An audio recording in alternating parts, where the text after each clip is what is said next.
Om Namah Shivaya. Today I am doing an introduction and a summary of chapter 1 of the Bhagavad Gita. There are 4 episodes in today's presentation, and by listening, analyzing and contemplating, we can convert this knowledge into wisdom.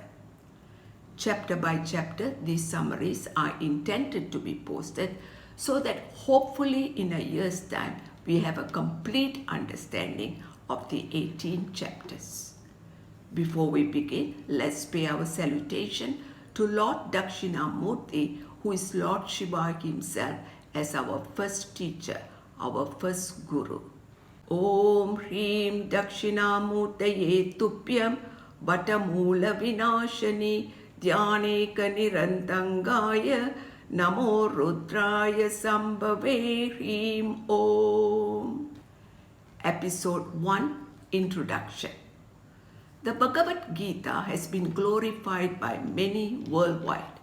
However, for us to appreciate its glories, we must personally study it, for which these summaries can be of great help. The history of the Gita is based upon a battle that was fought between the children of the Kuru dynasty. Pandava was the king, as his elder brother Drishtarashtra was born blind. Pandava had 5 sons and Drishtarashtra 100 sons. King Pandava died young, so his elder brother Drishtarashtra was made king until Pandava's eldest son Yudhishthira was ready to take over the kingdom. Now the children of both the families have grown up. However, Duryodhana, Drishtarashtra's son, refused to allow his father to give even a pinpoint drop of land to the Pandavas. So war was inevitable because dharma, righteousness, has to be restored. So Arjuna, one of the Pandava's sons, and Duryodhana went to Sri Krishna for advice. And Sri Krishna's proposal was, one side can have him who will not fight or lift a weapon, and the other side can have his entire army, the Narayana. And Arjuna, being the youngest, was given the first choice, and he chose the non-fighting Sri Krishna, which made both sides happy. Arjuna wanted Sri Krishna nearby and fight, so he requested him to drive his chariot, which he agreed. However, at the battlefield, Arjuna was overwhelmed with emotion that he ordered Sri Krishna to place the chariot so that he can see all those who have come to support his unrighteous cousins. And there he saw, on the opposite side, his beloved grandfather and teacher, along with his unrighteous cousins. Seeing both his likes and dislikes on the opposite side triggered his emotion.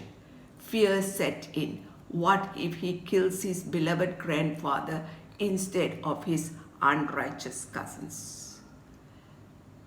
This battle, that was said to have been fought some 5,000 years ago, refers to an internal battle that is fought at our mind level on a daily basis, as we try to postpone or avoid doing our righteous duties which we dislike. Our duties are determined by our prarabdha karma, which we brought forward from our previous birth to work out in this life.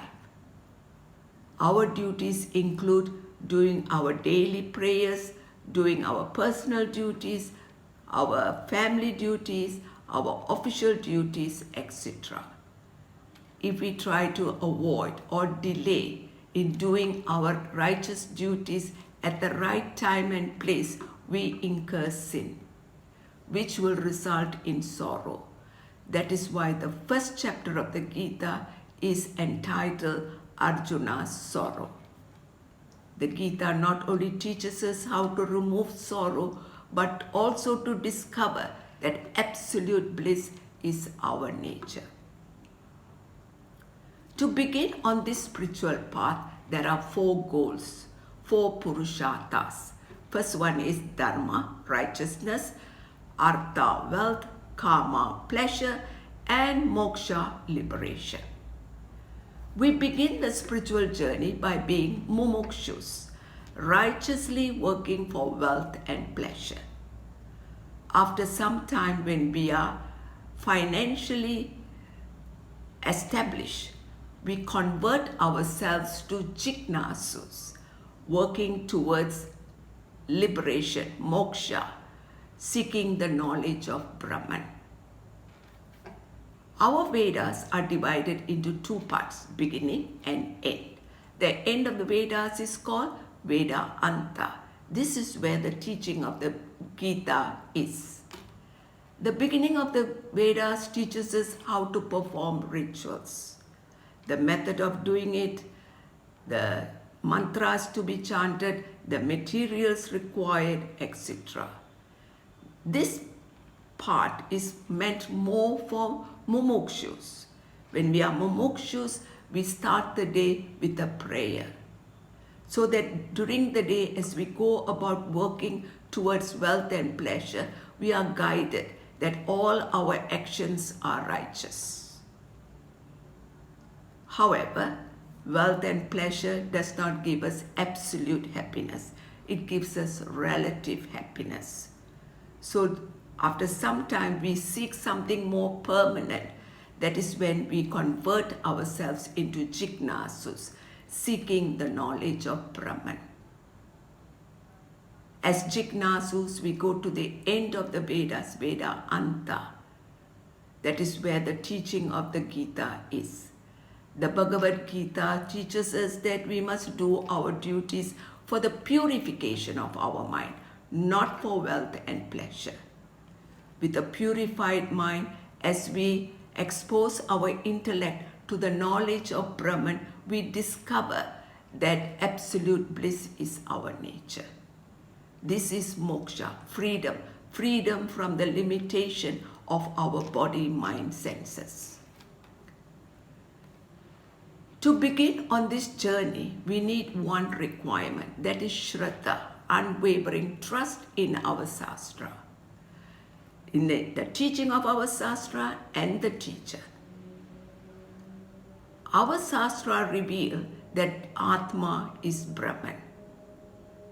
And rishis, in deep meditation, men of wisdom, in deep meditation, this knowledge was revealed to them, that there is only one truth in this entire universe, that is Brahman, which is the Atma within. And upon that discovery, we come to realize that absolute bliss is our nature. Thereby, sorrow disappears.